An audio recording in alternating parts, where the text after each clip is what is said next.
AFC অনূর্ধ্ব-20 নারী Asian কাপে group এ এর শেষ ম্যাচে মঙ্গলবার ভিয়েতনামের বিপক্ষে মাঠে নামবে বাংলাদেশ। থাইল্যান্ডের নন থাবুরিতে সন্ধ্যা 7টায় অনুষ্ঠেয় ম্যাচটি দু দলের জন্যই ডু অর ডাই লড়াই। টানা 2 পরাজয়ের পর উভয় দলের লক্ষ্যই এখন তৃতীয় স্থান অর্জনের মাধ্যমে কোয়ার্টার ফাইনালে জায়গা নিশ্চিত করা। তবে প্রথম ম্যাচে দারুণ শুরু করেও শেষ পর্যন্ত থাইল্যান্ডের বিপক্ষে 3-2 ব্যবধানে হেরে যাওয়া বাংলাদেশ নিজেদের খেলায় মনোযোগী থেকে আত্মবিশ্বাস নিয়েই ভিয়েতনামের বিপক্ষে মাঠে নামতে চায়।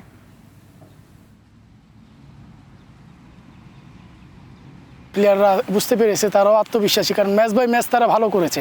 আমরা 2টা ম্যাচ লস করেছি, বাট প্লেয়াররা খুব চেষ্টা করেছে তাদের সেরাটা দেওয়ার জন্য। তারা আগামীকাল সেরাটা দিয়েই তারা দ্বিতীয় রাউন্ডে যাওয়ার চেষ্টা করছে। আলহামদুলিল্লাহ, টিমের সবাই সুস্থ আছে, তো আমরা কালকে একটা ভালো ম্যাচ আছে ভিয়েতনামের বিপক্ষে। আমাদের সবার প্রত্যাশা দেশবাসী আমাদেরকে সাপোর্ট করবে, আমরা যেন কালকে ভালো খেলতে পারি।